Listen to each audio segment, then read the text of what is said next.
So hello everyone and thanks again and welcome to session 3. So carrying on with the course, we are just going to do a quick recap of what we covered so far. We've done 2 modules right now and this is module 3, stage 3. So stage 3, understanding the organization. Typically 2 large components. Okay, I get a message from Hussein, we can't hear you. Is that everyone or is that only Hussein? So Amit can. So Hussein, sounds as if you may need to check your speaker, please. Thank you. Thanks, Samyukta. Thanks, Amit. Thanks, Chanchal. So Hussein, just check your speaker. So I'll carry on for now.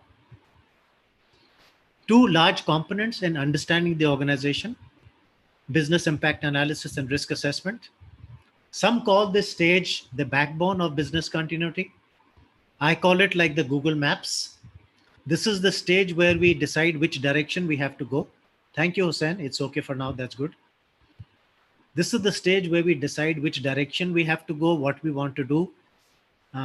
Quite a lot outlining all the specifications. So the parameters and the expectations should be totally clear at the end of this stage. And once this is done, then we can start designing our solution, putting things in place. So another term for this stage is analysis. We are analyzing the organization. We are trying to figure out what's really important. In the business impact analysis, what we really try and understand is the implications of downtime. And in the risk assessment, we try and understand what can cause the downtime. But more about that later. What we'll do is just a slight recap of just us as an organization and the 2 previous modules done so far before we get deeper into this. So a bit about myself. I'm a chemical engineer, been doing this now for many, many years, actually about, I'd say 16 years as a consultant. And before that, probably about 7, 8 years as a practitioner in my previous organizations. As an organization, we won the BCI award 4 times as the Regional Service Provider of the Year, offices in the Middle East and India, and virtually connect with a lot of the world, not through necessarily our own offices, but through partners. We're in the BCI Hall of Fame in the UK. Typically, someone who wins the award 3 times or more gets incorporated into the BCI Hall of Fame. So we were incorporated about, I think, roughly 2.5, 3 years ago. Key services that we provide: the full range of business continuity, consulting, training, assessments, tools, and certain aspects in terms of, some people say just help us with the BIS, some say help us with the policy, some say do the full implementation for us. But I'm going fast because importantly, it's not about what we do, it's about the content of this session. So quick recap of the 2 previous modules. The entire cycle is typically a 6-stage cycle. That's why we've scheduled this course for you over 6 different modules, each approximately 2 hours in length, roughly. So about 12 hours of free content. No strings attached. This is primarily for people who don't understand business continuity very well, want to get a better idea. And in the online world, there's no major cost for us other than our time. So happy to do these sessions for you for free. And I hope you get something out of these 2 hours that you spend with us today.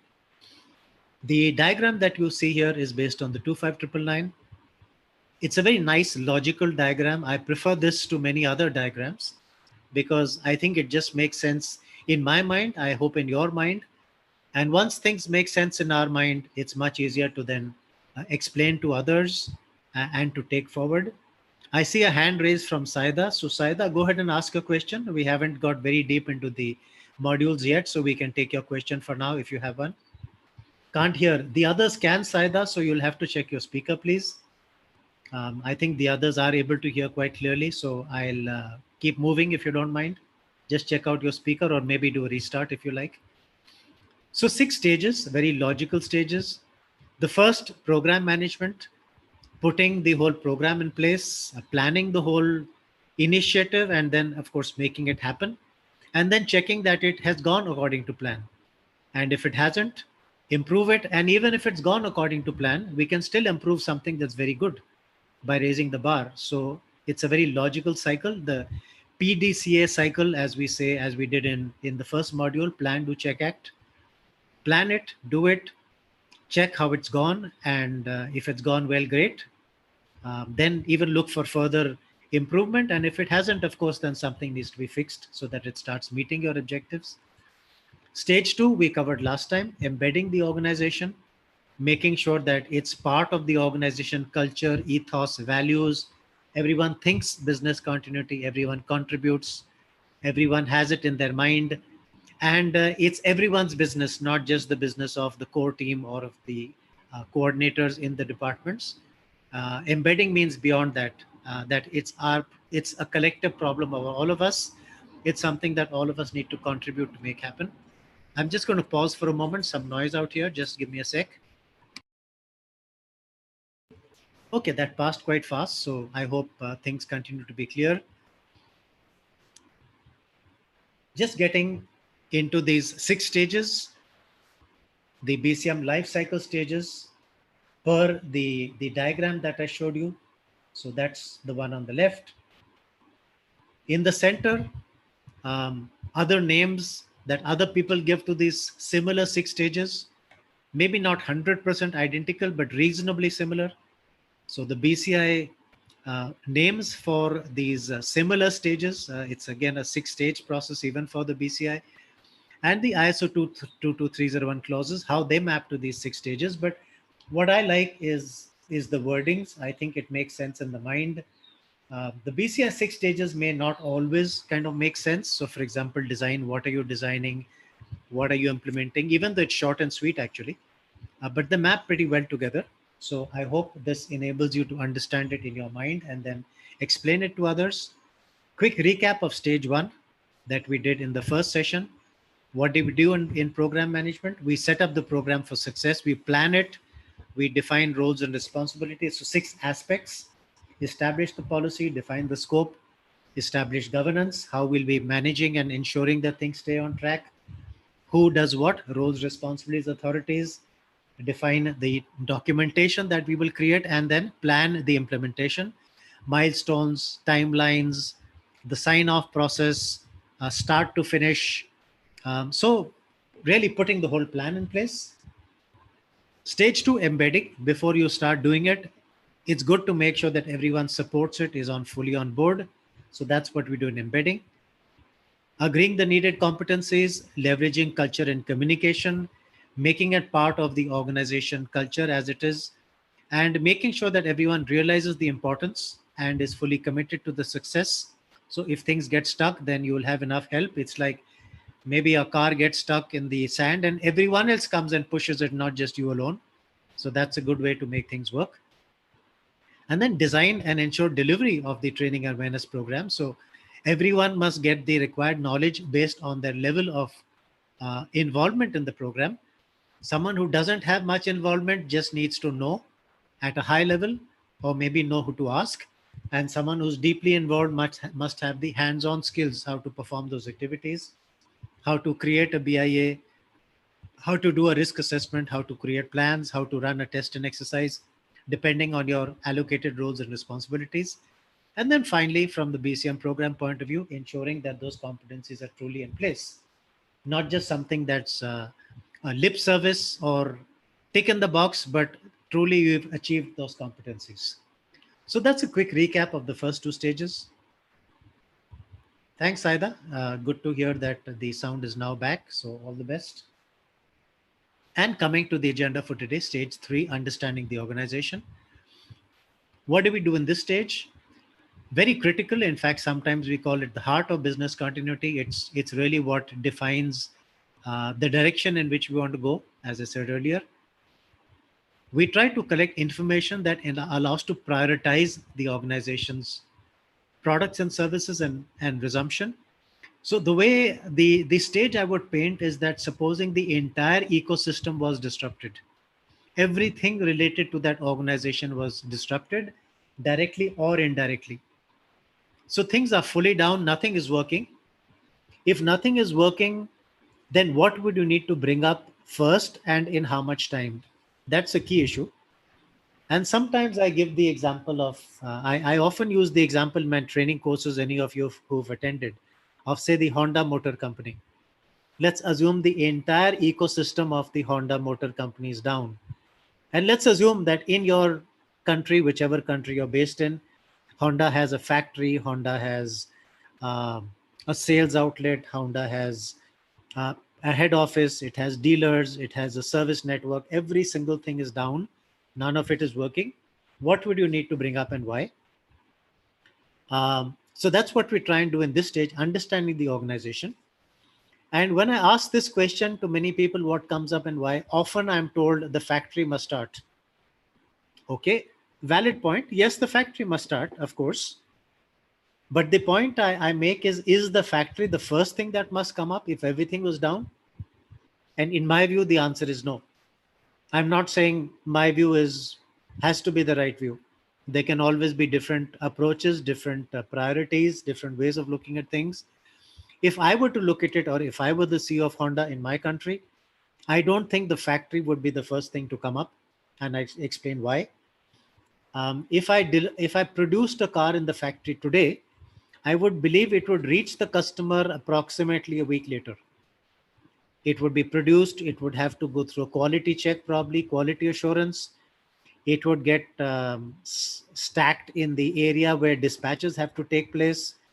Often there are trucks that come and load a bunch of cars, 20, 30, 40 cars, and transport them to the dealer. There could be road tax requirements, some regulatory temporary license plate, things like that to be done. Finally, it reaches the dealer and it sits in the dealership. And I would estimate that this time would take approximately a week. So if I treated the factory as my top priority, then I believe that the customer would see that effect of that resumption only about 7 days later. But what about the internet? What about your website? Someone wants to buy a car, they probably search for a website. Can you afford for your website to be down 7 days? In my view, no. What about service? Supposing I have an existing Honda car, I want to get it serviced. I'd taken vacation today. I told my boss I'm coming in a little bit late. I'm going to drop off the car and then come. And I get to the service network and I'm told, sorry, everything is down. Am I going to be a happy customer? Do you think I'm would be delighted to buy a Honda car again if I really struggle to get my Honda car maintained or if spare parts are not available? So as you see, what is the business of Honda Motor and Company? I assume it's to buy and to produce and sell cars, not just to produce. So possibly using this example, the selling of cars may be equally critical, perhaps even more critical, because that's time sensitive. If I have slotted today that I'm going to take the decision to buy the car, I'd want to see it, I'd want to drive it, I'd want to connect with you as an organization, figure out what time are your working hours, where can I see the car, which colors are available, which models are available, maybe have a discussion around my requirements. So to me, as a consumer, I would expect that activity to come up first, not the factory. So I hope you get the point.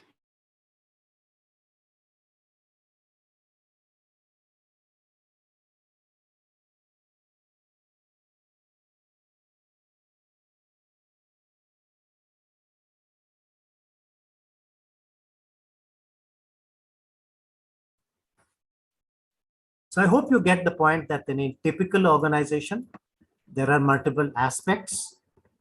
If you look at a typical organization chart, various elements in the organization chart, and it's really those elements that have to really be functioning. And that's really when you would say that things are working, that the organization is delivering what you really need.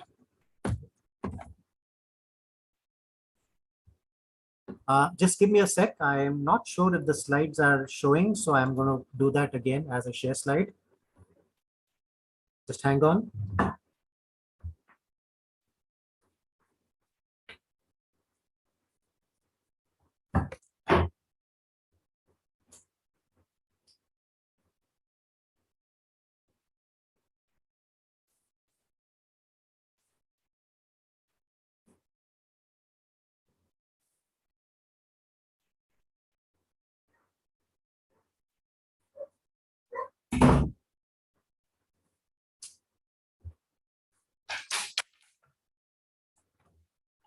able to get to see the slide? Just confirm, please.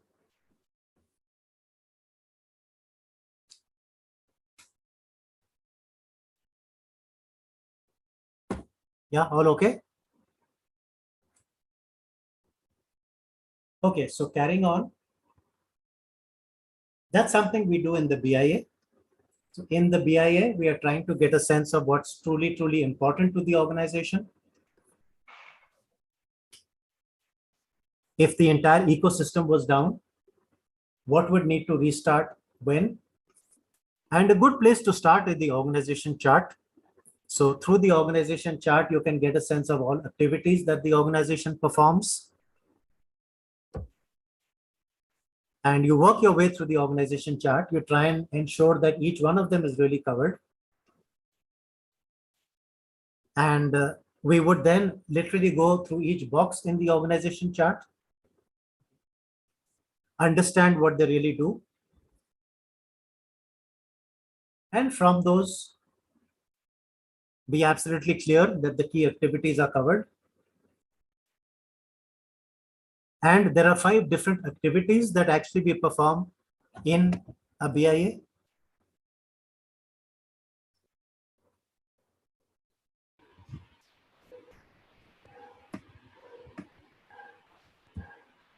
I'll take you through those 5 activities.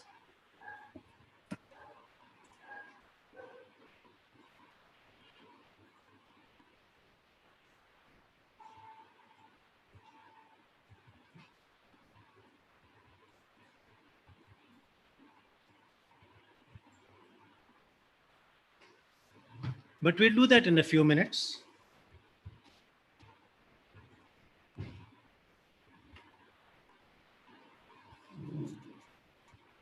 I'm getting a black screen on top of the slide. I'll stop the share and then restart.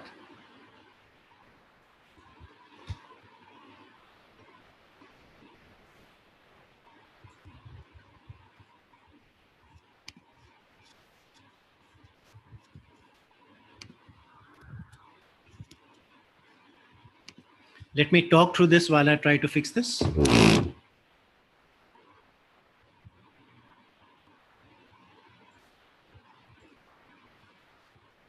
I guess, yeah, you're right, Saida. So can I. So technology has its ways of creating challenges also. So let me stop the screen share. I'm going to try once again.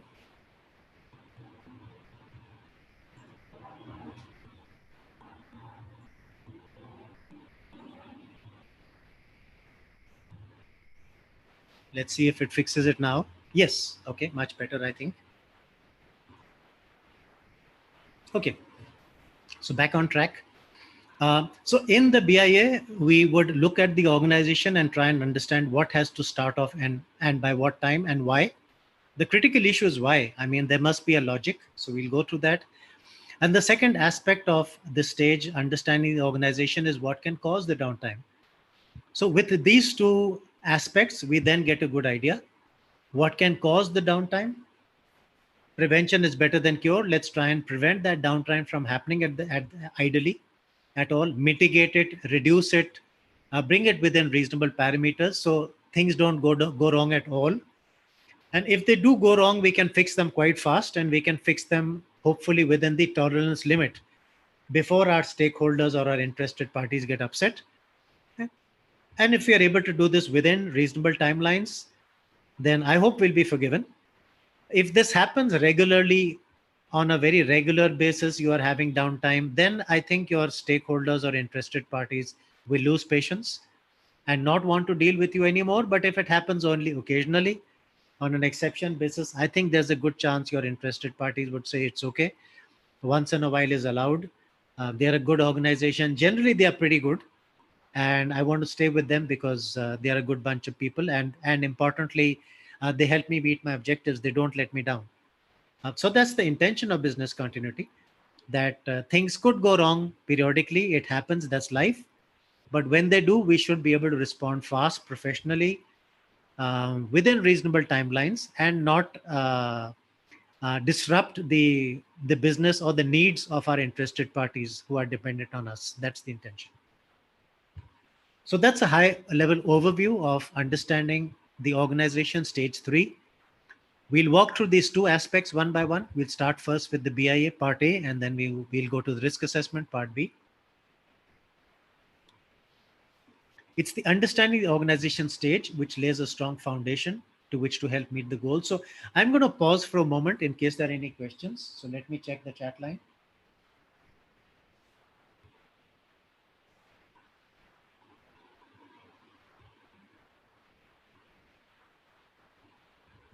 Okay.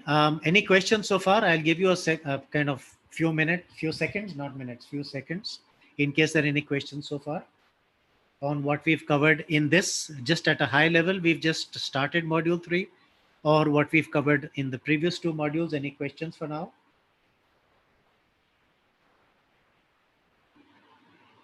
Okay, I assume none, so I'll go forward. Okay. So it's the understanding the organization stage where we lay a strong foundation with which to meet the goals of the BCM program. And what is the goal of the BCM program? That what's important must happen within reasonable timelines, not necessarily everything. Remember, if you are disrupted, if you've had some challenges, some resources are not available, key people are not there, like you had in the pandemic. Infrastructure is not available. Some supplier has let you down. You don't have power, electricity, water. There could be cases like that. If you don't have some resources, you may be severely challenged to restart everything. You probably can't deliver 100% with only 50% resources. But with 50% resources, you can probably certainly deliver 50%. So let's at least deliver that 50% well. So that's what we try and do in business continuity. That whatever we need to do, let's do well. We can do less. We need not do it to 100% because we don't have 100% resources. So let's figure out which is that important part. And while I'm using this example of 50% as just an example, the reality is most organizations, you could do a fairly decent job even with 30% of availability. So you could restart as long as you have 30% resources.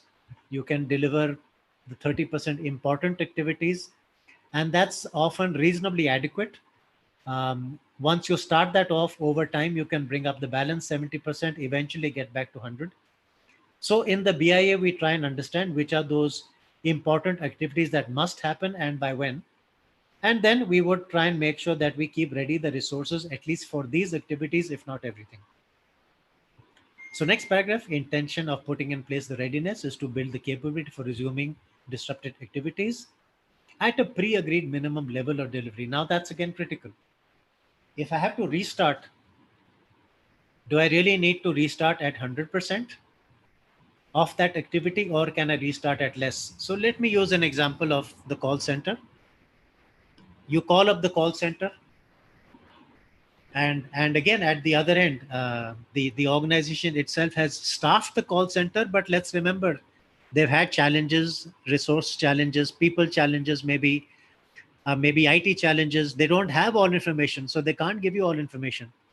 So they don't take the call at all. So you're at a 0% activity level. You keep as a customer ringing up, no one picks up the phone.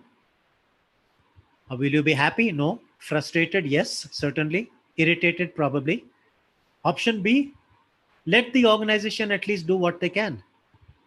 So they do pick up the phone. They don't pick it up necessarily under the normal service levels. Maybe the normal service level is 3 rings. They don't have enough people, so they can't pick it up in 3 rings. They are busy on other calls, so they pick it up in, say, 7 rings. Okay. And when you ask for information, they maybe don't give you exactly the 100% information that you need, but probably they give you something that's reasonably close. So I think I used this example earlier. Let's say I say, look, I need to make a remittance. I want to check my current balance. And they so sorry, sir, we've had a system problem. We can't give you the current balance, but can we give you the balance as of beginning of day today? And let's say it's 11 in the morning. That was 9 a.m. 2 hours ago. I may say yes. I mean, give me the Saida, just hold on, please. Let me complete. Okay. So I may say yes, sure. Give me the beginning of day balance, and therefore I'm fairly okay with that, and that can help me meet my objective. So certainly, we may not be perfect in what we are providing, but if we are able to provide it with a reasonable level that meets the customer expectations, then we are in good shape. So that's the intention of business continuity. So the key issue is what's reasonable. That's what we need to define. What are reasonable expectations? Now, often this is not something that we can actually do when when the incident has happened. At that time, there may be too much chaos going on, too many conflicting priorities, situation constantly changing. So it may be very, very challenging to sit down and figure then what is reasonable. And therefore, the smart approach for good business continuity organizations is let's agree this in advance. Let's agree this before the chaos. So at least we have a starting point that if there is a problem, this is what we will seek to do. This is what we believe currently is reasonable. We may change this definition of reasonable over time, continuous improvement, or even based on the situation. As the situation changes, we may change our definition, but at least we have a starting point. So that's key, to agree in advance what's reasonable, and that's where the BI helps. Okay. Go ahead, Saida. You had a point. I guess you'll be putting it on the chat line. Um, can I speak? Hello. Hello. Can I speak? Hello. Saida, are you writing your comment? Otherwise, I'll carry on.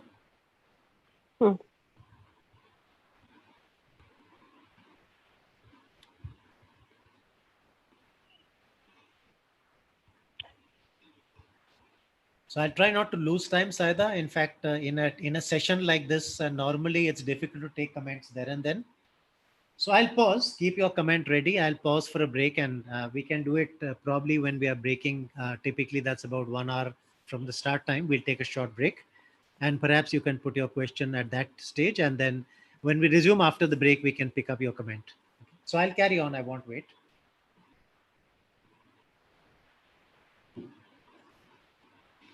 So the key issue is what are reasonable expectations? Let's try and define that in advance. And how do you do that? So key steps involved in a BIA, and a lot of this is also valid also for the risk assessment. It's not just the BIA, but since we are discussing the BIA, certainly it is relevant for the BIA, definitely. Train your teams. Now, how many of if you did need to conduct a business impact analysis, who knows what a BI is, who's completed a BI before, who knows how to do the process, who can be sure that they can do it well and comfortably. Remember, the BI may not be exactly 100% across different organizations. So you may say, yes, I've done it in my previous organization, but it could be that the approach here is slightly different in your current organization.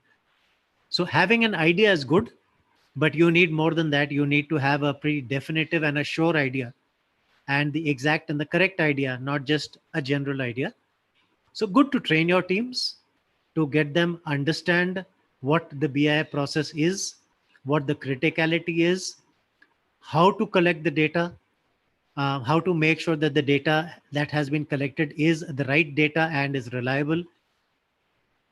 So steps involved: train your team, let them understand, let them play around with your BI template.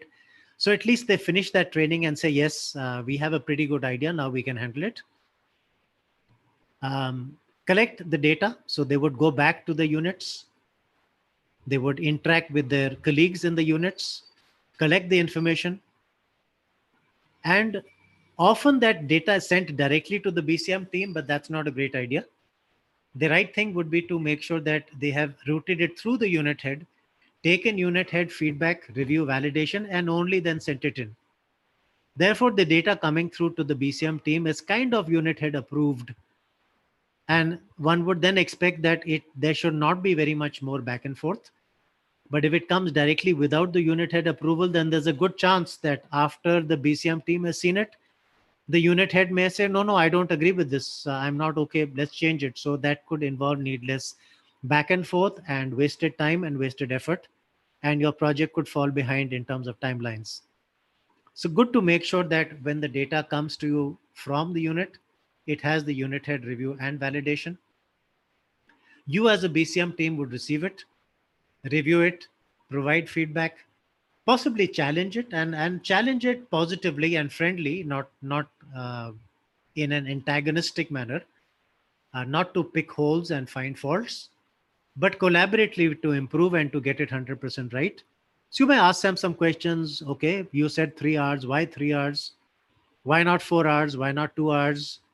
What about this? Did you consider the regulatory aspect? Did you consider the customer expectation? Did you consider fines and penalties? So you may kind of give some further guidance or validation or check that all of those correct angles have been considered, based on which either you conclude that you're happy with the information and it can be taken forward, or the unit may agree that yes, okay, good point, we haven't considered this. So you may say, okay, rework this and come back.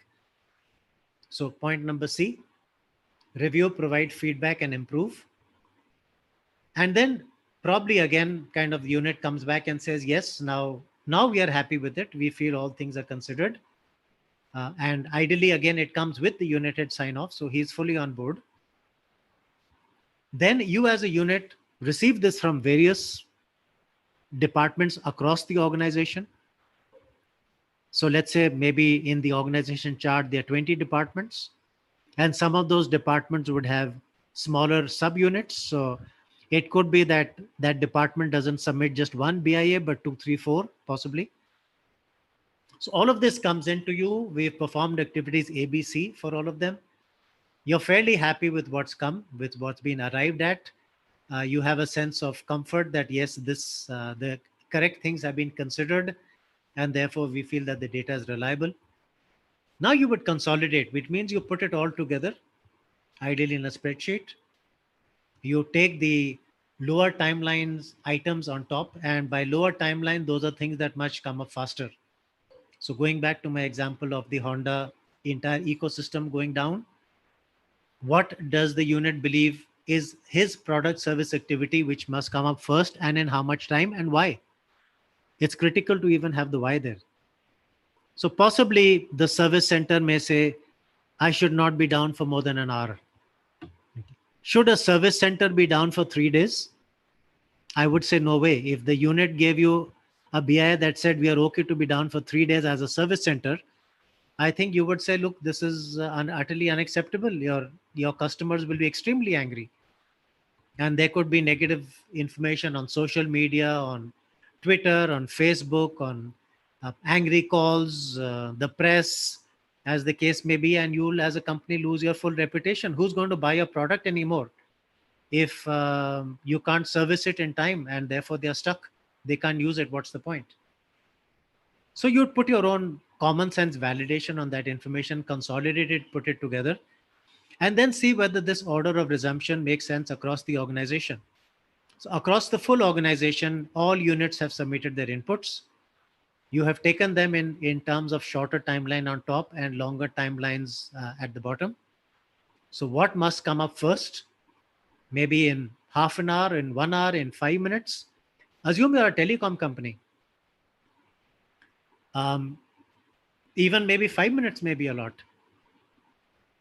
Look at the amount of transactions in 5 minutes in a telecom entity. In 5 minutes itself, there will be chaos all over about, oh, there's an outage, and you would be losing reputation quite fast. Take the stock exchange. The Saudi Stock Exchange has a rule that a large broker cannot be down for more than 30 minutes. So if a particular unit said, I can be down for a week, again, you'd question them. You'd say, this, I mean, tell me how, because per the stock exchange, we should not be down for more than 30 minutes. That's probably for the trading activity. But reporting, again, reporting, maybe by end of day, you need to report. You can't be reporting 7 days later. So through consolidation, we can point out any discrepancies. If there's any particular unit that has indicated that the resumption timeline is too late, then that can be pointed out and fixed. And sometimes it's the opposite, that they have put a very artificially required urgency on them that's not needed. So it could well be, if I'm say statutory reporting, the monthly accounts. Let's say the monthly accounts typically are due at the end of the month. Today is the 5th of the month. So do I really need to be up and running today itself? No, I mean, only closer to that date do I really need to be very active. So some units may actually indicate that they are much more important than they actually are. And some may actually do it the other way, that they have put a very long timeline, whereas their interested parties need them to be up and running much faster. So at the end of consolidate, we can try and look at the resumption timelines across the full organization and align them in a logical manner. It should resonate with our heart, that when we rework this, that truly the timeline indicated by the unit is in line with what our heart believes also. Because if you've been in the organization long enough, you'll know in your heart that this is reasonable and that's not reasonable. So what we're trying to do is trying to make sure that the data fits what our heart says, and the data and our intuition are aligned. That's when you'll be fairly comfortable and satisfied that you have a business continuity system that works, that is in line with what the reality needs. Once that's done, you'd present it to the organization sign-off authority. Often that's the steering committee, but it could be some others. It could be the head of the BCM program. It could be the CEO himself. Sometimes it's the board of directors. You'd present them these timelines saying, across the organization, we believe this is reasonable. This is based on inputs from the units. We then work together to refine and improve those inputs and fix discrepancies. And we've now arrived at something that we feel makes sense. So these 3 units, ABC, they must restart in half an hour. DEF should restart in 2 hours. GH should restart in 4 hours.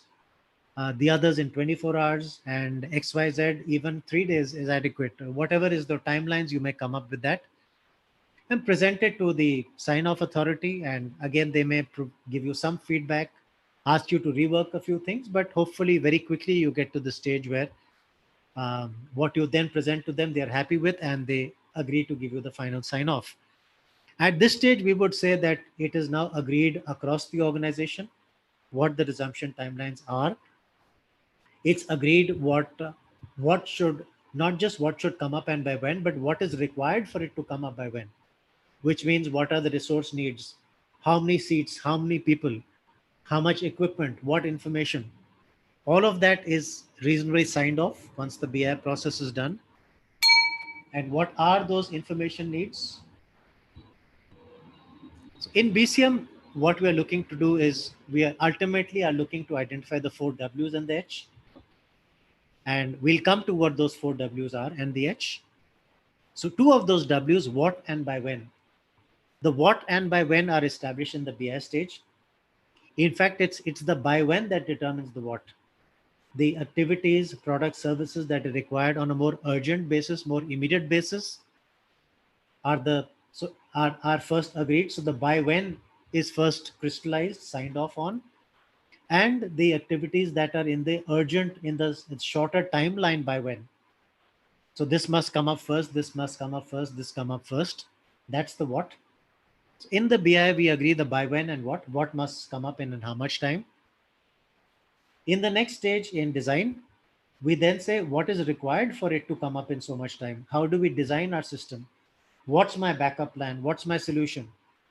Will I do it from the same location? Will I do it from another building very close by? So I was at the Dubai Expo literally yesterday. I in fact got back last night, and someone there mentioned that the model of police station that has been recommended is not have them in one tall building, but in 2 buildings, say 100 meters apart. The logic being that if there's a temporary problem at one building, it could be that the other building still kind of is safer, so it just builds resilience. So in the next stage in designing strategies, we would then look at the how will it be done, from where will it be done, and who will do it. So that's the balance W's and the H. So what, by when, where, whom, and how. Those are the four W's and the H. We'll determine that in the full BCM life cycle. So in BI, we do the by when and the what. And in a typical BI, there are 5 sets of information that we pick up. A, all product, service, and activities that are performed by the unit. So first is the starting point. Tell me what all you do. Okay, make a full list of what all you do, and let us know that list. So at least we are making sure that nothing has got missed out by mistake. There are some organizations who disregard some units based on their own prejudice, based on their own opinion, which may or may not be correct. Like marketing. No, marketing is a campaign. So nothing they do is urgent. So let's not consider them. But what if the marketing campaign was very critically linked to a new launch? That new launch is all planned. There are huge revenues associated with that new launch. And you didn't even consider that launch in your BIA. You just left out that unit. And therefore, if there is a disruption, this does not happen on time. Your campaign is behind schedule, your sales suffer. What's the point? So let's make sure that all units from the organization chart are considered. So a good way to do that, therefore, is by starting with the org chart, making sure every unit is considered. For each of those units, A, let them list down all product service activities that they deliver, that they perform. B, for each of those, what is acceptable downtime? So if I issue a regulatory report once a month, end of the probably beginning of the month, or end maybe 27, 28th, or the 5th, 6th, like the annual reporting sometimes is done just after month end. Or possibly my worst case downtime could be even up to 1 month. I just finished it today, so I don't need to restart tomorrow. I need to do this next again 1 month later. So what is an acceptable downtime for that activity? I gave the example of the Honda Motor Company. What's the maximum timeline you're comfortable that the Honda website can be down?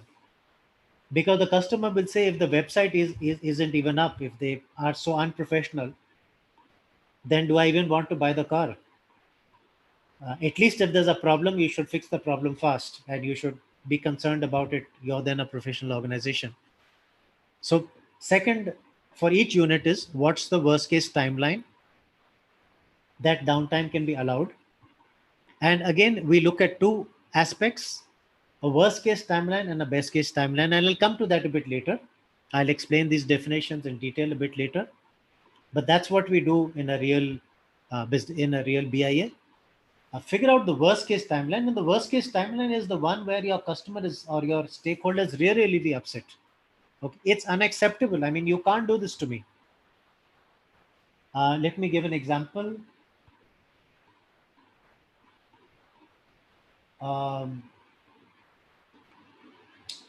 Internet banking. So I call up, I say, your internet banking is not working. Yes, sir. No, there's a problem. We're fixing it. I say, okay, when will it be up?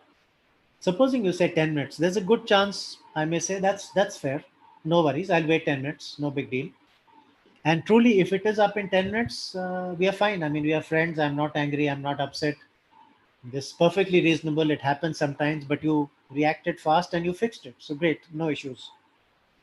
Supposing you said, I said, how long will it take to fix? And supposing you said 4 months.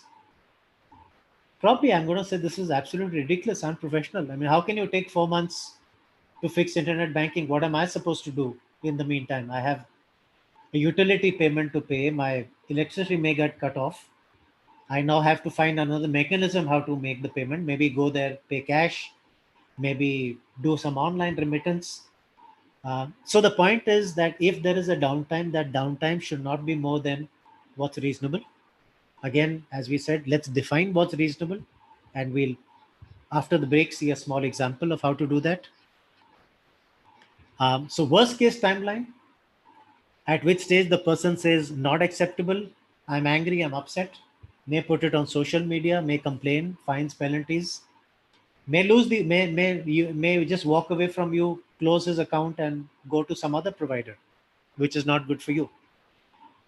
So let's agree those. That's the second aspect, acceptable downtime.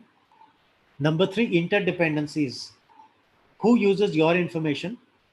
So if you're down, then they're down. And where does information come to you from? So if that unit is down, then you can't restart. So it's a full chain. Like a manufacturing plant, one process goes to another process and they build on that. And first the metal comes and then the car gets put together and the engine parts and the wheels, and eventually the car is ready. So if I don't have the car structure ready, what's the point? I can't put in my engine. So critical to know what the interdependencies are, what comes first, what comes later, because that's the priority of restart. Vital records. If I don't know have the information what has to be done, then how can I do it? So again, maybe using the same example of the car. Yes, the car body is ready, but I don't have the manual. I don't have the diagram, what has to go where, and therefore I'm stuck. What will I do if I don't know what has to be done? So we would need vital records, point number four, and critical assets. If we don't have the parts, we don't have the machinery, then how can I build the car? Okay. So just to recap, typically 5 elements of a BIA: all product services activities that are performed by the unit. B, acceptable downtime. What's a reasonable downtime that this can be down with before upsetting your end party, substantially upsetting your end party? So beyond the reasonable, we must know that. And within the reasonable, let's target to restart. That's our RTO. So if it's maybe internet banking, I may say, look, I'm going to try to make sure that it's up within half an hour. Maybe I say half an hour I think is reasonable, or the organization agrees collectively that it's reasonable. Not just my opinion, but that of others as a team. And worst case, internet banking should not be down more than 4 hours. Maybe that's what we set, perhaps in our organization. So the MTPD MAO, the worst case timelines, we'll define them later, are 4 hours, and the target timeline is half an hour. What does it take to bring up internet banking? You need data, you need IT, you may need obviously the people to perform the process, the resources who are manning kind of that activity, and information. If you don't have the information, what's the point of the internet banking being up, but when I log into an application, it says data not available, or the data is out of date or corrupted or old, it's giving me wrong information, that's worse. And any critical assets required. So 5 elements that we pick up in a BIA. Sub-key concepts. I mentioned that we'll go through these terms, and if there's one thing I'd like you to remember that makes business continuity different, to me, it's the concept of time. Okay. I told you in module 1, I used an example of maybe someone repairing a puncture. So when you get a new car, how many people, the day you get the new car, have opened the manual, taken out the toolkit, um, understood how to take off the tire and put it back on? So preparing for a rainy day, that even though car is brand new, there will come a day, one day, God knows, month, years later, that the tire gets punctured. And it could be that on that day you're on a very tight schedule, you're already late for a very, very important assignment. So it's good to be prepared that if and when that day happens, at least you know how to change the tire and you're able to do it fast. So how many people have done this the day they got a new car? Chances are zero. And even if you did it, you did it on day one, the day you got a new car, you took off the tire, understood, checked the toolkit, were able to put it back on. So at least you can be easy in your mind. I know how to do it. How many people have that day timed themselves? How long did it take? 2 minutes, 10 minutes, 20 minutes, half an hour, 2 hours. Because it's not just important to do something, it's important to do something within the timeline. It's not important just to reach the airport. It's important to reach the airport before your counter closes. If you reach the airport after the counter closes, what's the point? You may as well not have gone. You missed the flight anyhow. So if there's one thing that we should remember in business continuity, that's really, really important. It's the concept of time. Finish on time, do things on time. And that's when you get the goodwill of your counterparties and interested parties.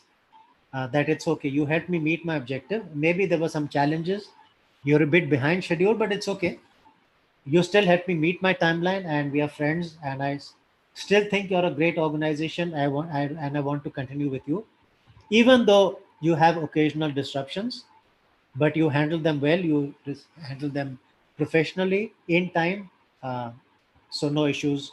Uh, I'm staying with you. I'm not going anywhere. That's what we try to do through business continuity, to make sure that everything, even if something goes wrong, we fix it well in time within the tolerance limit and the goodwill of the end user, the customer, the stakeholder, the interested party. So quick definitions. MTPD, maximum tolerable period of disruption, your worst case timeline, as the term says, maximum tolerable, the time period beyond which your interested party can get very upset. And if they get upset, then you're actually putting at risk the viability of your organization. If you had no customers left, you're not a viable organization. You have no revenues, you'll have to shut down. If your regulator loses trust in you, if your partners lose interest with you, if no service provider wants to work with you, you're putting at the organization may have to shut down. What's the point? You can't continue. So MTPD is the unreasonable timeline beyond which your interested parties lose trust, faith, and really don't want to work with you anymore. We must make sure whatever we do, we restart our product service delivery within the timeline. That should be the absolute worst case. Ideally, we target much better. And we target much better because we realize that things can go wrong. So, as I said, hypothetically, as an example, perhaps there's an institution that may say, I will try to bring up my internet banking within half an hour. That's my target timeline. We can call that RTO, recovery time objective, that we will try to restart in so much timeline. That's my objective. That's my target. And worst case, under no circumstances should it take more than 4 hours downtime for internet banking. So worst case is 4 hours. Our target timeline is 30 minutes. If I'm able to achieve this, I'm comfortable that I'm being reasonable. And if I'm being reasonable, I hope that my interested parties will also agree. You can validate this with the interested parties. You can reach out to them one to one, saying this is what we have in mind. If internet banking was down, we will try to bring it up in 30 minutes. Worst case, 4 hours. Is that okay? And you can give them your feedback well in advance. So if most people say it's okay, you may say yes, we are on the right track. And if most people say no, 4 hours is just not okay, we want 2 hours, then maybe you may decide to try to get it to 2 hours. So change the benchmark, change the objective. Again, that's a good reason why BCM must be implemented in advance, because all of these decisions involve multiple interested parties, stakeholders, and it's good to get the alignment well in advance, because when a real incident happens, it's just about too late. There's not much you can do at that time. Okay. So we typically set the target timeline as much less than the worst case. And there's another parameter, level of recovery, which is at what level are we restarting the product service activity. For example, if I have 10 people in my call center and I have a disruption, do I still need 10 resources? Which is a difficult ask for the organization. If my people are impacted like you had in pandemic, I may not be able to give you 10 resources to restart. I may say restart with less. So again, it's good to agree in advance how many you can restart with. Can you manage with 3 just to start off with? And over a period of time, I give you more and eventually you come back to the full 10 level. Do you restart with 1? Can you restart minimum with 5? Again, good to agree this in advance. You as a unit head in charge of the unit would know in your heart what you can manage with, what's the best you can do. So let's agree that. Let us know as a BCM team. Let's sign off on that, agree. And then once that's the committee approves or the sign off authority approves that you need 3 or 5 as the case may be, then it's our job as a BCM team to try and help you get that level of resources so that you're able to start and meet the objectives and expectations of your end users. Getting to be break time, I'll just take a couple of minutes, and perhaps at the end of this slide, we can take a short break. 3 recognized techniques for collecting BI information. Questionnaire interview workshop. If you're a large spread out organization, many units, many different places, difficult to be there physically at the same time, difficult to connect with everyone one to one, then a questionnaire is a good method. So perhaps get everyone together, roll it out via email, via workshop, via small introductory chat, video session together so everyone gets a high level understanding. Hopefully, the questionnaire is quite detailed and clear. Maybe create a sample so that you can see the sample, and based on that, you can fill it for your own unit. So that's one technique. Interview typically very effort intensive because it's one by one. Talk to everyone one by one, each unit, either different people one to one or the unit as a whole. Get their views, populate the questionnaire or populate your own file or your spreadsheet as you have, and maybe a workshop where you are working hands on together collectively as a team, kind of all dealing with something together in our own way for our own department, getting stuck, asking each other, getting clarified. And when we finish the workshop, we say, okay, now I think I understand what is required and I think I can do well. So don't worry, leave it with me. And if I have any questions, I'll come back and talk to you. Couple of minutes, we'll overshoot into the break so that I can finish the slide and we can then stop. Questions can be directed at 3 levels within the organization. We would call those strategic, tactical, and operational. And it's interesting. If I asked the CEO, what keeps you awake at night? What are you worried about? What are your threats, concerns? What can go wrong? He'll maybe give me strategic things, 5 years, 10 years, 15 years, economic cycle, where's our industry headed? What will happen to renewable energy? How will aviation change? The CEO may be looking 5, 10, 15 years into the future. The tactical level, his operation managers, the unit heads, maybe they're looking a year in the future, 6 months, annual goals. And if I look at the operational level, they may be talking about today and now and yesterday and next week, month end. So the same question to all of them actually may result in a different category of answers, different timing, different perspectives. No, each of their answers are good on their own. There's nothing saying that we should ignore the short term. There's nothing saying that we should ignore the long term. They're all important.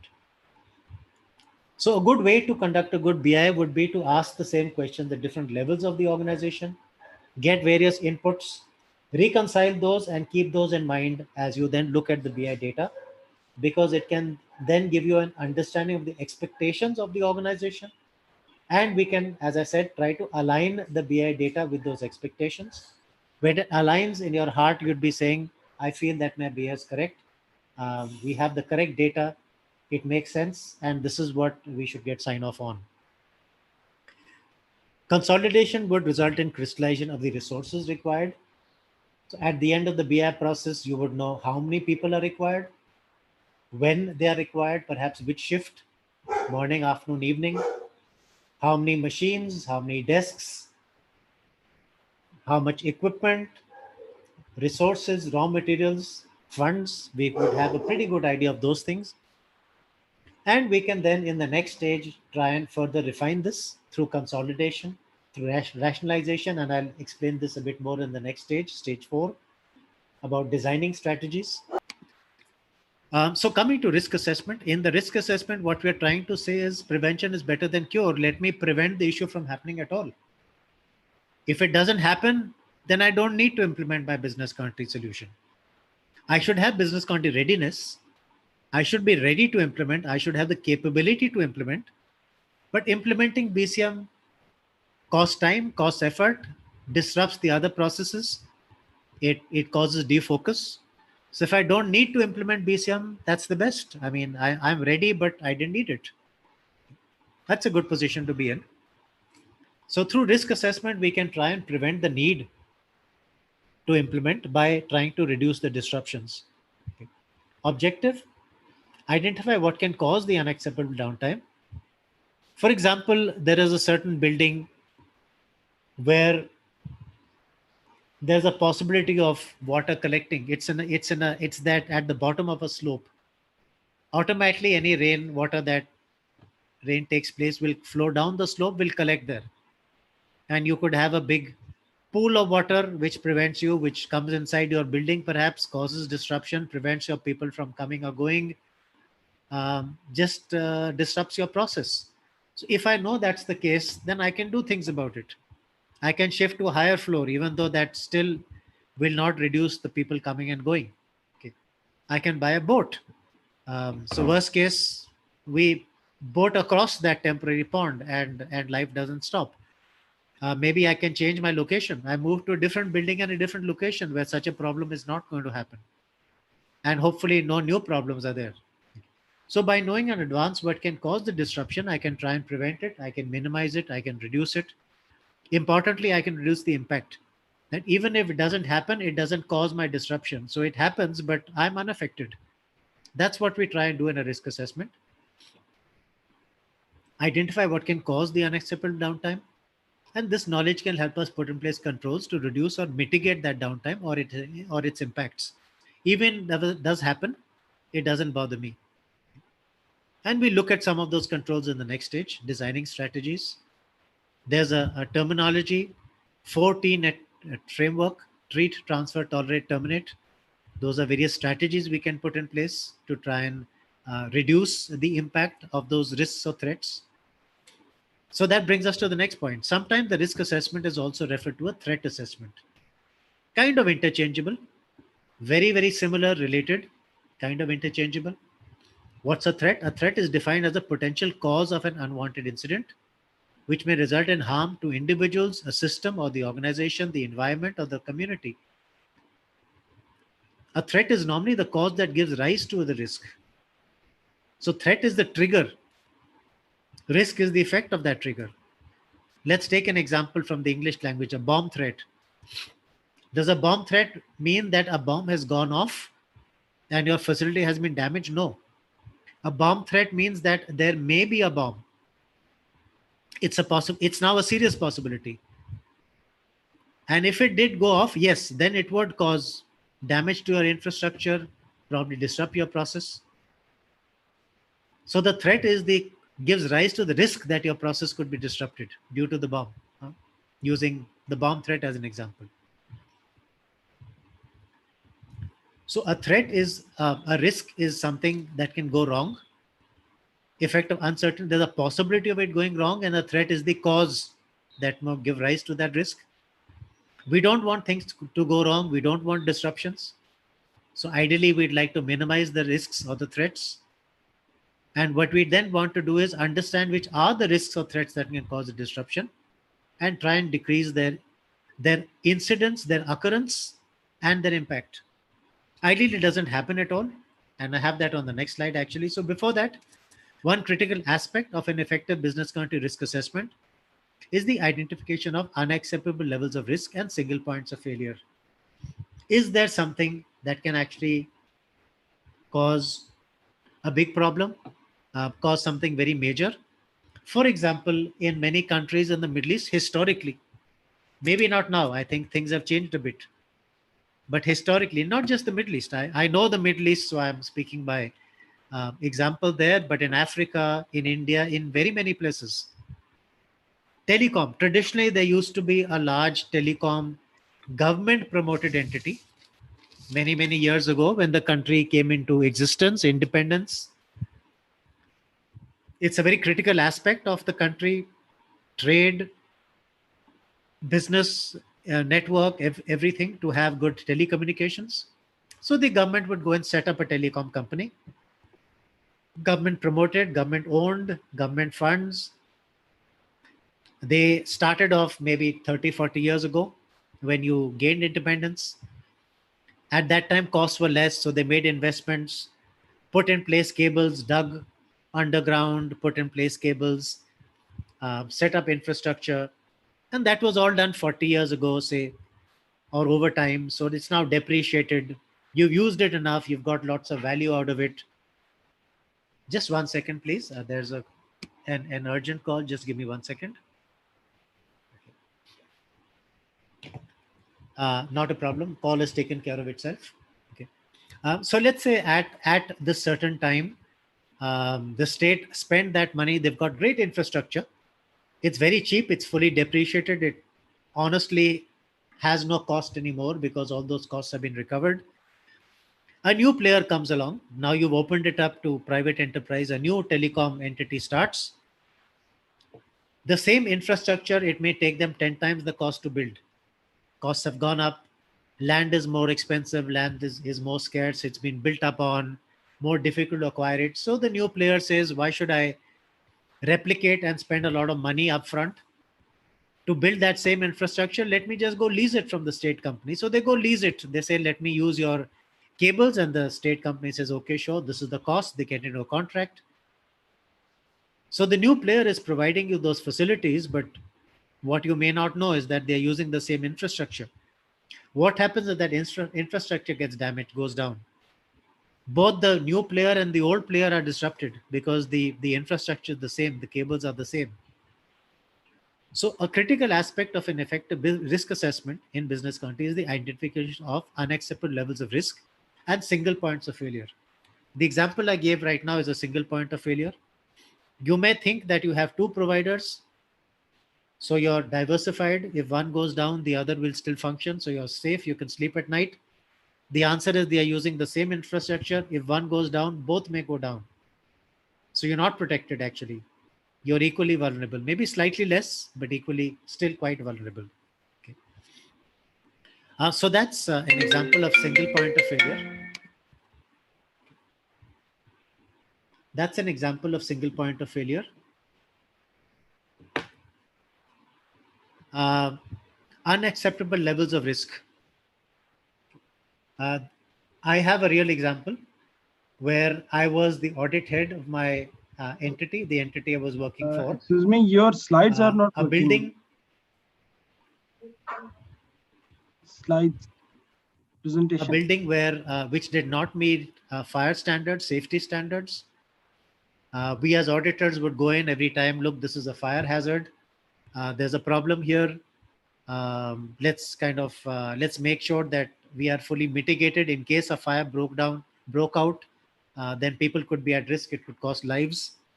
Single point of failure, unacceptable level of risk, not okay.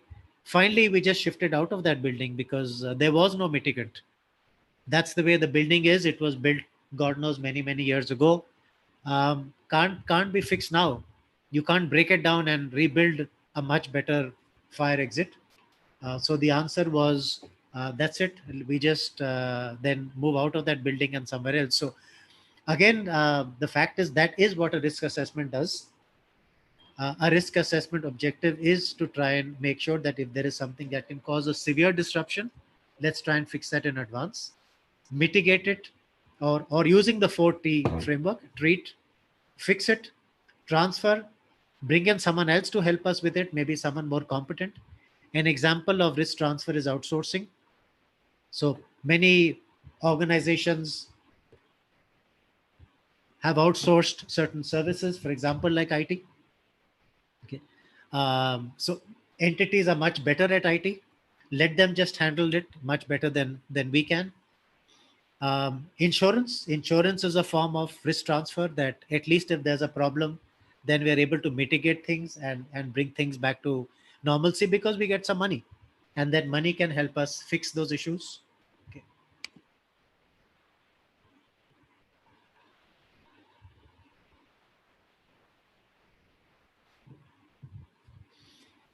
One of the objectives of designing loss mitigation and risk treatment is to be able to reduce likelihood, shorten period, and limit impact.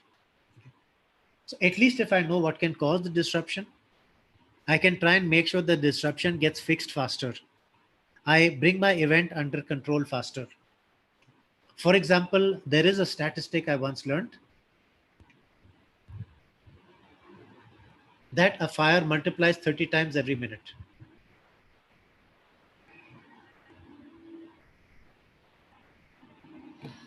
Now, if I therefore are able to eliminate or take out that fire within, say, a minute, it's still manageable. Maybe even 2 minutes may be manageable. But beyond 3 to 4 minutes, that means the fire has gone up 30 into 30 into 30 into 30.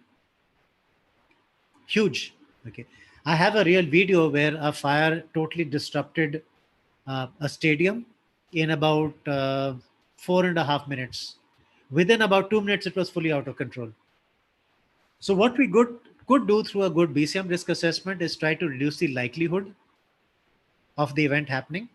So what can I do to prevent a fire from happening? There are some very key controls that we can put in place to prevent a fire from happening.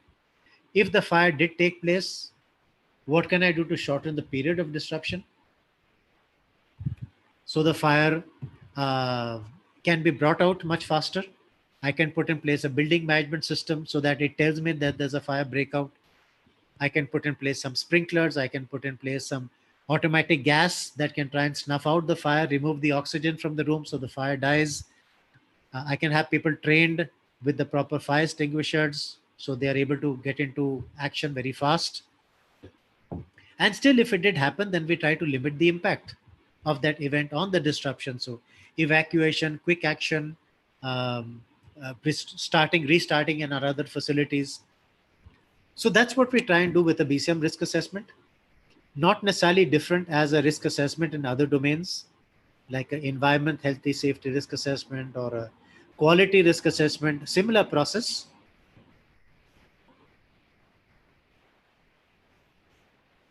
Similar methodology, whatever existing methodology you have in the organization, I suggest you should just use that. Don't reinvent the wheel. Don't rebuild something that's already working well in your organization. Except that the question we are asking in business continuity is the what if question, and that's a question I believe that doesn't get asked much.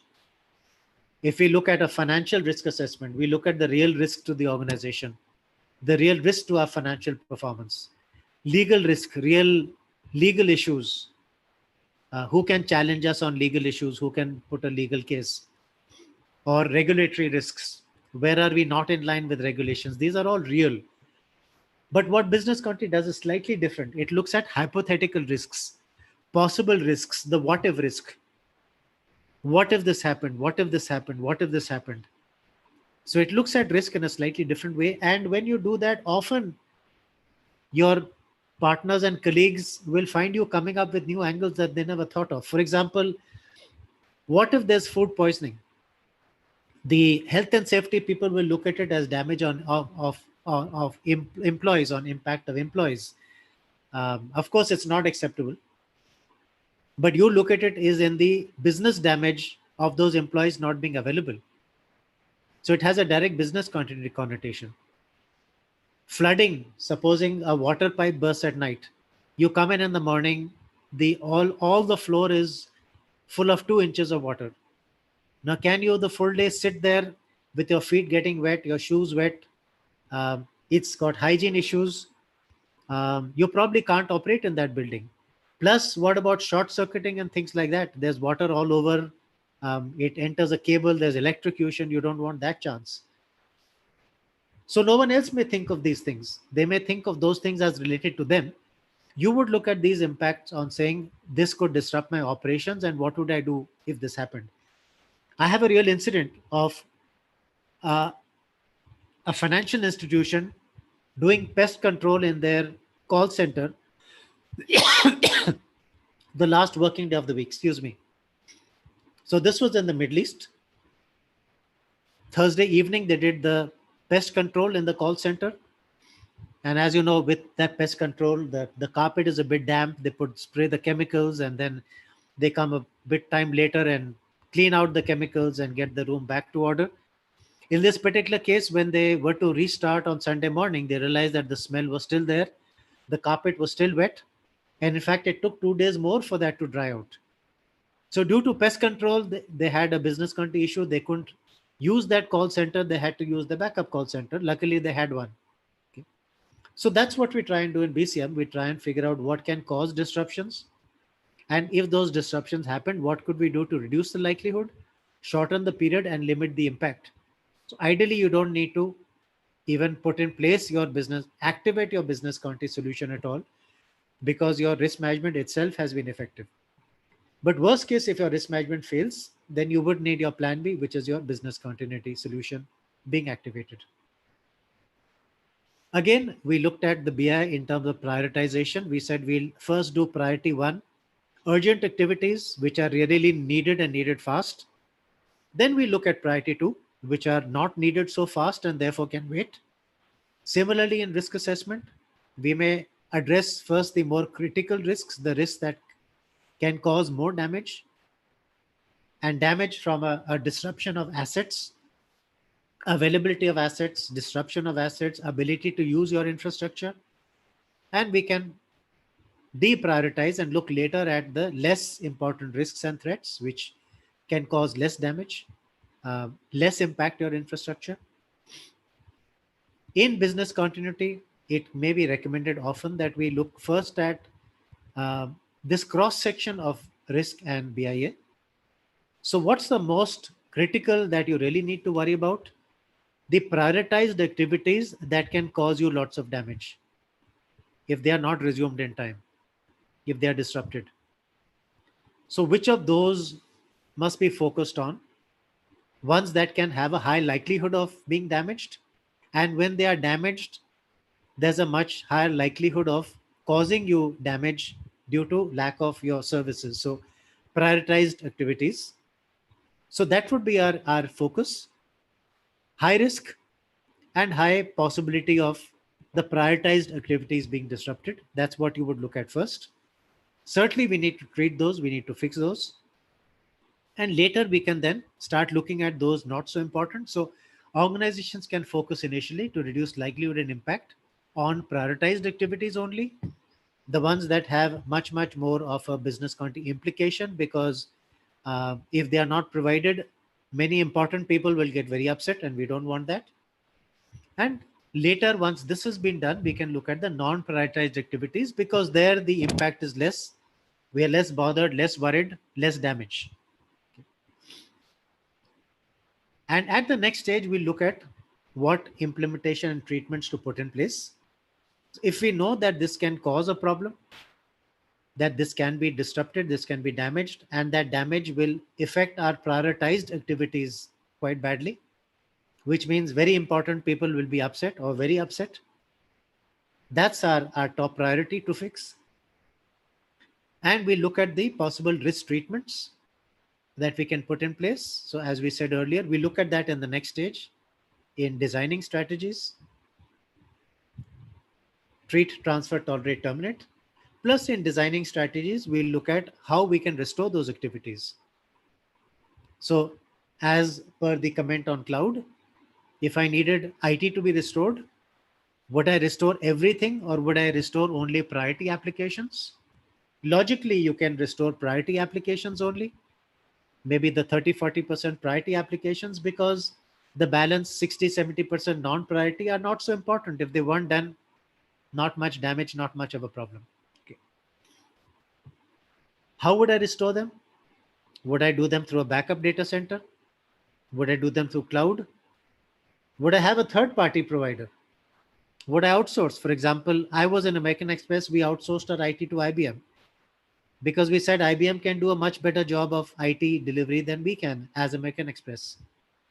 So different ways as to that can be provided and how and from where. That brings back to the earlier point I said, the 4 Ws and the H. In BI, we look at what has to be brought up and in how much time.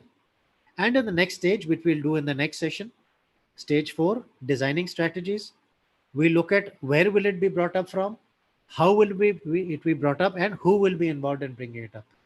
That's we will look at and design. And also we'll look at how we are taking in time the timelines to build our solutions. If it's a short timeline, I need a different solution. Like I mentioned, resuming the stock exchange activities in Saudi Arabia, not more than 30 minutes if you're a big broker, and if you're a category B broker, 45 minutes. Each one of them,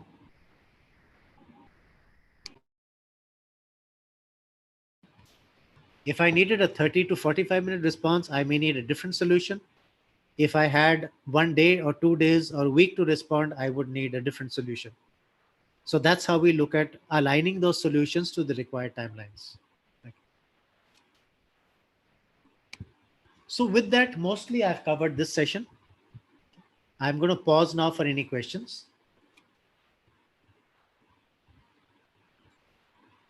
So if there are questions, put them on the chat line, please.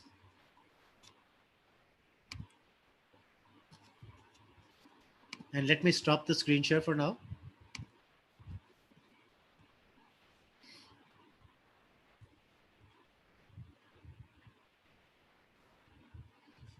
So there is a point from Wakar. Some companies only do RTO and no MTPD.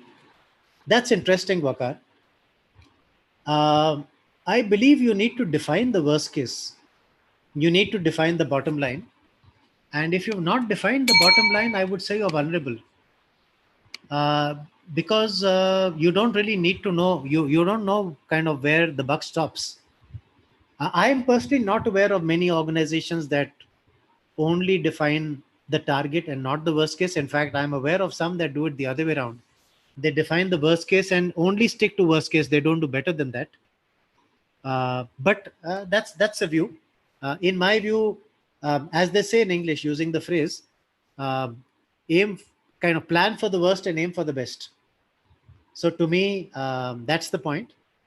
You're looking to try to be absolutely prepared for a worst case scenario, yet you don't want the worst case scenario to happen.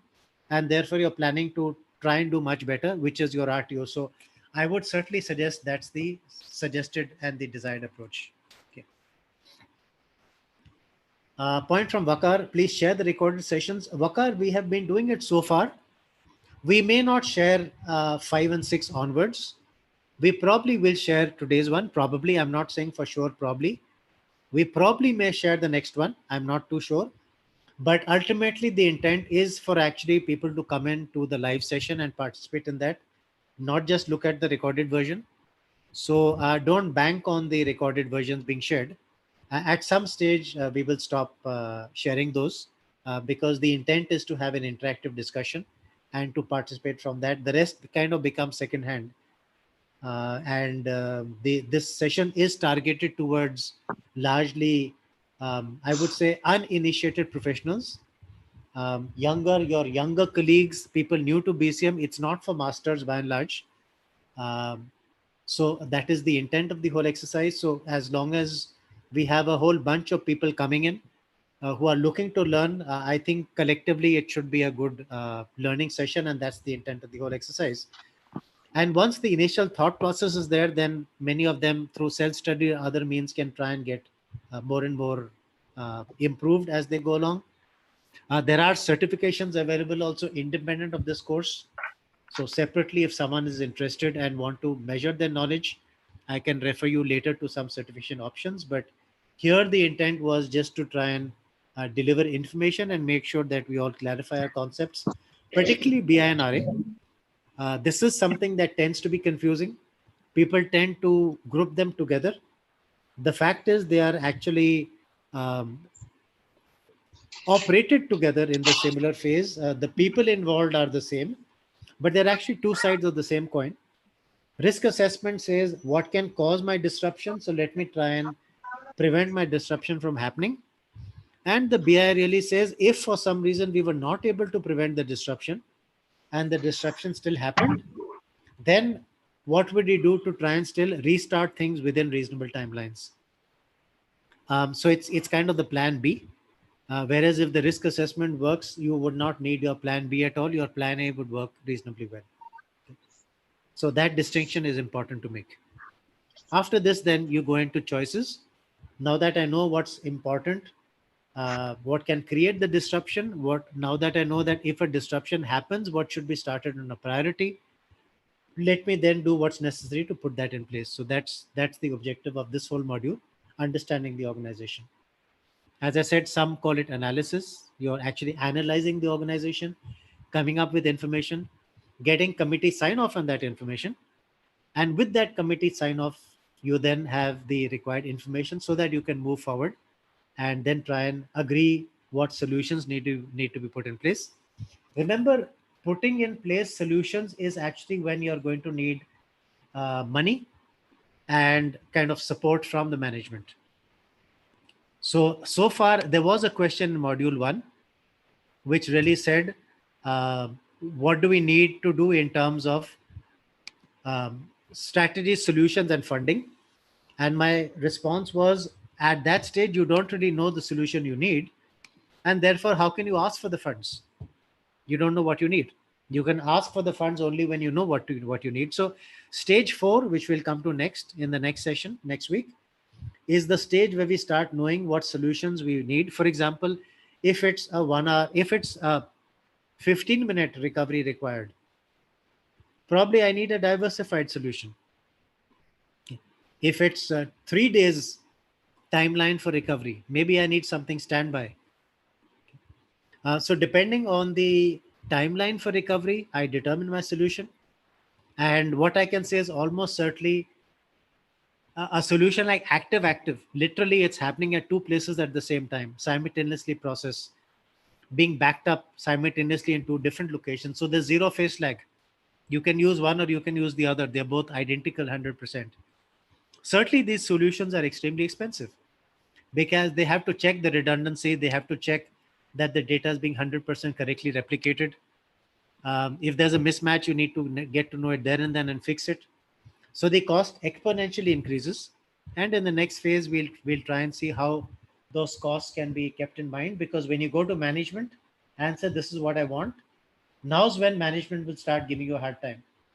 Till now, it was all supporting you and saying, yes, go ahead and do it. Now that you start asking them for funds, certainly they're going to need to know that there's a reasonable return on those funds.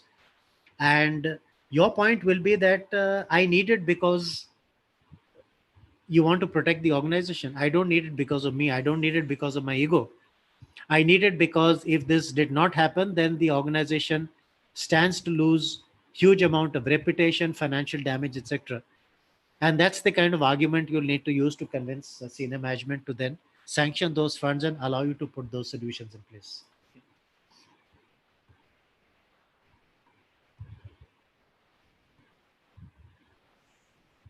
So question from Parvez. New to the Risk Forum, you joined in late. Any plan for attendees like you? It's too high level a question. Parvez,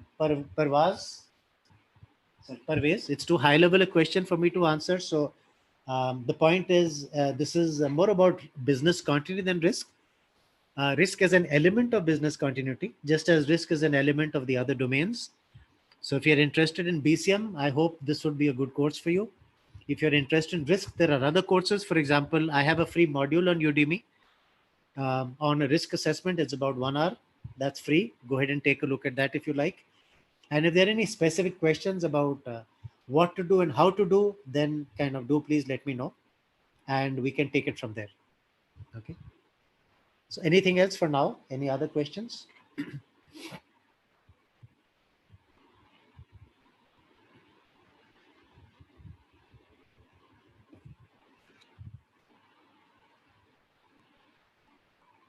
If there is any question that has been asked but which I have not answered, then please ask.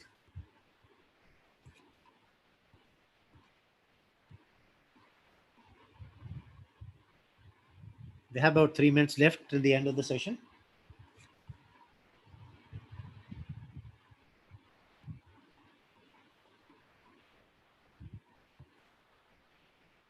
Okay, so we'll look to wind up for now. The reason we put the previous recorded modules on the website is so that you can revise. With a week's gap, it could be that a little bit of knowledge gets disseminated and forgotten. So good way to actually refresh on that knowledge and understanding. And if you're revised and refreshed, then also, in fact, you can be proactive in asking questions about the next module in advance. So thank you so much for attending. We look to wind up the session now. Okay, there is a question, sorry. Quite a few questions, in fact. So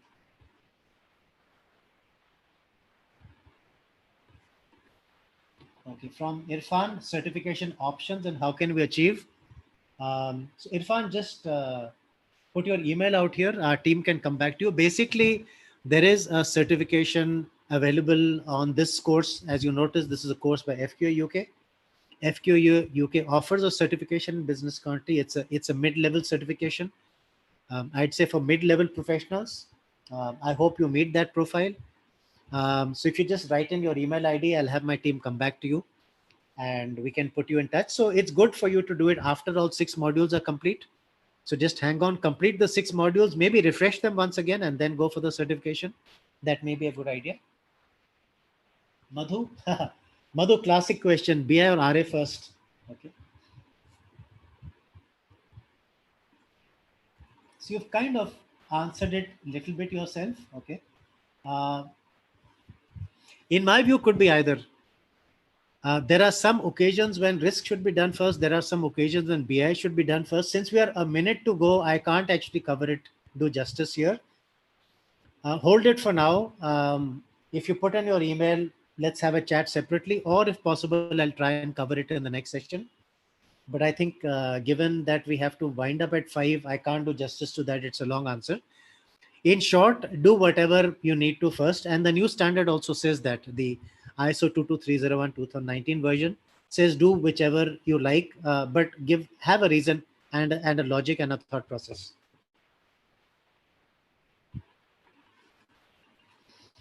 Well, you're also saying, Madhu, that rolling out questionnaires and one-to-one are the best techniques. I may not fully agree. I would say in certain cases it could be the best technique. So if you're a small organization, if you have the luxury of time, yes, it could be a good technique. If you're large, very spread out, you need to do a quick implementation. I think one-to-one would just take too much time and you would miss your timeline. So I would say you should choose these depending on the priority and the necessity of the hour. In a workshop, you call everyone together, like all of us are on the call together. Excuse me. I could have done a one-to-one session with each one of you. It would have taken a lot of time. In a mass workshop like this, we've disseminated knowledge together. We've had a chance to ask questions. You've got a reasonable understanding. And then that can be probably further fine-tuned through some examples, through some hands-on activity, through some questions. So a combination of interview, workshop, questionnaire could be pretty good.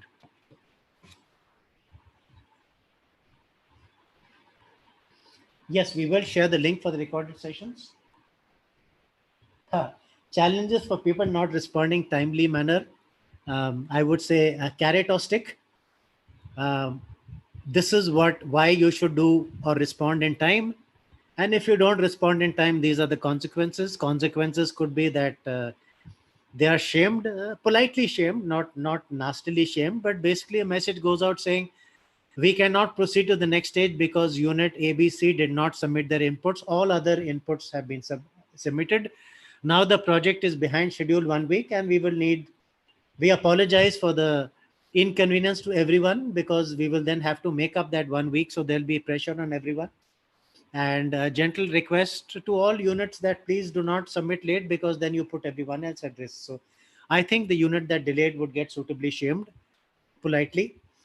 There could be a nasty message to the head of department saying you let us down. The CEO could call the head of department and say, what the hell are you doing? You're putting my project at risk. So there are, I would say, both character and strict opportunities, but certainly try to make it as easy as possible for them to submit. So do your best to enable and facilitate the process, and still if they don't, then that's a different issue. How do we calculate the RTO? Honestly, judgment. There's no hard and fast rule.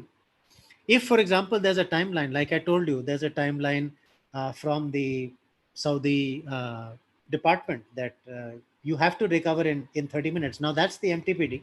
Worst case, you set your RTO well before that. If your worst case is 30 minutes, you don't set the target as 29. You probably set the target as 15 minutes. Still give you a 15 minutes buffer. Now, is it 15? Is it 18? Is it 16? Is it 14? That's a judgment. My view, if the wise men of the organization and women, wise men and women of the organization who know that process came together, they can arrive at a common answer, and there's a good chance that answer is the correct one. If you ask me, it's by judgment and consensus, which is why the standards really say communicate and consult. Talk to the right people, agree together, and there's a good chance whatever answer you come up with is a extremely good answer. Not it can't be improved. You can improve it over time, but it normally will be a great starting point because smart people who know the process have discussed it and agreed it. Yes, we will share a link, Irfan. Who owns the risk assessment activity in BCM? Great point. The word owns is slightly nebulous. Who is accountable to make sure that it happens? BCM team stroke sponsor of the project, stroke risk head, maybe collectively at different levels. Who has to perform the activity? Typically the coordinators. They have to come up with good quality results. They have to come up with good quality results in time. Their head of department has to agree to those as per the slide I showed you. So it's a collective effort. If they don't do it, they should all get beaten up, especially the ones who delayed and who sent in bad input certainly should get beaten up. I'm saying figuratively as a figure of speech, not physically beaten up, but taken to task, made it clear that they caused the problem. Ultimately, we're all in it together. So if all of us are diligent and understanding, and we appreciate that we don't want to let down someone else, then hopefully we get it right. So ultimately, it's a team effort. That's why we say business continuity is everyone's responsibility, not just that of the BCM head or of the sponsor. Okay. With that, I think we started a few minutes late, so we are just about hit the 2 hour mark. Thank you very much, folks. Thanks for attending. Send in any questions by email if you like, and see you all next week. Thank you, Madhu. Thank you, Satosh. Thank you, Irfan. Thank you, Hussein. Very nice comment. God bless you too, and thank you so much. If these 2 hours have been useful to you, then that's worth it for me spending my 2 hours. That's the objective. Take care. Have a good day. Bye bye.